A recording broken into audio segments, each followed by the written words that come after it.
బాబు గారు నమస్తే. మీ పేరు? శ్రీనివాసరావు. ఇప్పుడు కూటమి ప్రభుత్వం అధికారంలోకి వచ్చింది, చంద్రబాబు గారు ముఖ్యమంత్రి అయింది. ఇది మాకు ఆ జగన్ ప్రభుత్వం వద్దు అసలు. అది మా వల్ల చాలా ఇబ్బంది పడ్డ లేబర్ అందరూ ఈ ప్రభుత్వం కతి ఏదో ఊపిరి పీల్చుకున్నారు. ఇప్పుడే అందరూ బాగుంటారు. అది అన్న క్యాంటీన్ మెయిన్ తీర్థమే తప్పు, అది వాళ్ళ కర్మే కాలేదు.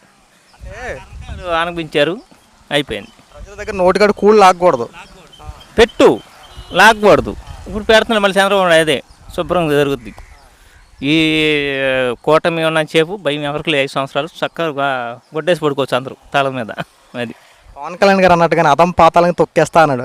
ఇంకా తొక్కేసాంగా, అందుకే తొక్కేస్తాం. నేను చెప్పా తొక్కేస్తామన్నా తొక్కేసాం. అట్టాగే నాని రాడు అని చెప్పి రాడు, అంతే. ఇదివరకు కొడాలి నాని అరాజకలేం ఎప్పుడైతే ఇప్పుడు ఎక్కడ నాని ఉంటే ఊళ్ళో ఎప్పుడో పారిపోయాడు. నాని వంశీ ఎప్పుడో పారిపోయారు, లేరులే. ఇది ప్రభుత్వం మాది, ఇక అంతే. మంచిగా చేస్తాం, చెడు చేయము ఎవరికి. రాము గారి పరిపాలన ఎలా ఉంది? బాగానే ఉంది, ఆయన ప్రభుత్వం బాగుంది, చక్కగా చేస్తున్నాడు అన్ని సమస్యల పట్ల వెంటనే పరిష్కారం. నిన్న ఇవన్నీ చేశారు, నిన్న కూడా సైడ్లో చెత్త చెదారం కూడా తీశారు, అన్నీ బాగున్నాయి. గుడివాడ డైనైలు కూడా చేస్తున్నారు, బాగా చేస్తున్నారు, బాగుంది.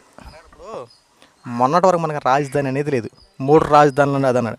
తర్వాత చంద్రబాబు గారు పవన్ కళ్యాణ్ గారు అమరావతి రాజధాని 15,000 కోట్ల రూపాయల నిధులు తీసుకొచ్చారు. పుసు వేసేదాళ్ళు దాన్నే చేస్తున్నారు. ఇప్పుడు దాన్ని ఒకటే చేసేది, 3 వద్దు మనకు 1 చాలు అని చేస్తున్నారు. అందరికీ న్యాయం చేస్తున్నారు, అంతే. అది వాళ్ళు ఇన్నాళ్ళు బాధపడ్డారు 5 సంవత్సరాలు, ఇప్పుడు అంతా ఊపిరి పీల్చుకున్నారు. వస్తుంది మాకు అని సంతోషంగా ఉన్నారు వాళ్ళు. అది చాలు, వాళ్ళు బాగుంటే అందరూ బాగున్నట్టే.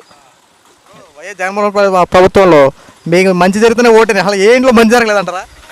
జరిగితే ఎందుకే రండి, 11 ఎందుకు వస్తాయి? అయితే బాగానే వచ్చాక ఎవడు రాకుండా పోయారు, అందుకే వాళ్ళు. అది ఎంత జరుగుతూ ఉందంటే దౌర్జన్యాలు పెరిగిపోయినాయి, అరాచకాలు పెరిగిపోయినాయి అని చెప్పి మాట్లాడుతున్నాడు. ఇది ఎంతవరకు? వాళ్ళు చెప్తారండి, ప్రతిపక్షంలో ఉన్నప్పుడు ఏమైనా చెబుతారండి. మనకెందుకు, మనం చేసే న్యాయం చేస్తున్నాం లేదు, జనానికి వెళ్తున్నా లేదు, అది కావాల్సింది. పెన్షన్ తెల్లారబాటికి ఇస్తున్నారు, 5ంటికి వస్తున్నారు, 6ంటికల్లా క్లోజ్ చేసేస్తున్నారు, అయిపోతుంది. అది ముఖ్యమంత్రి కూడా స్వయంగా ముఖ్యమంత్రి వెళ్ళి పెన్షన్ ఇచ్చిన విధానం లేదు, ఒక్క చంద్రబాబు నాయుడు గారు. ఆయన ఒక్కడే చేసింది, ఆయన అన్ని మంచిగా చేస్తాడు. ఈ 5 సంవత్సరాలు అందరూ బాగుపడతారు. అది చంద్రబాబు నాయుడు గారు మనం ఆల్రెడీ ఇదివరకు 3 సార్లు ముఖ్యమంత్రిగా చూసాం, జగన్మోహన్ రెడ్డి ఒకసారి చూసాం. ఇందులో ప్రజల పక్షాన ఉన్న నాయకుడు ఎవరు? చంద్రబాబు నాయుడే. ఇప్పుడు పవన్ కళ్యాణ్ కలిసాడు. అది ఈ పవన్ కళ్యాణ్ అన్న కలిసిన కూటమి బాగుంది. జనాన్ని పవన్ కళ్యాణ్ చేయకపోతే ఊరుకోడు అసలు, ముందు ఆడే పోరాడతాడు. అది విషయం. ఇప్పుడు కూటమి ప్రభుత్వం ఏర్పడిన తర్వాత ప్రజలు ఇప్పుడు ప్రజల దగ్గరికి వచ్చి అధికారులు బాగానే పనిచేస్తున్నారు.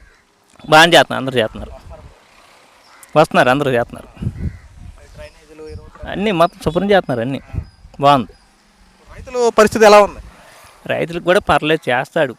అది వేస్తా అన్నాడు, వేస్తాడు, టైం పడుతుంది కొంచెం. అది చేస్తాడు, అందరూ చేస్తాడు.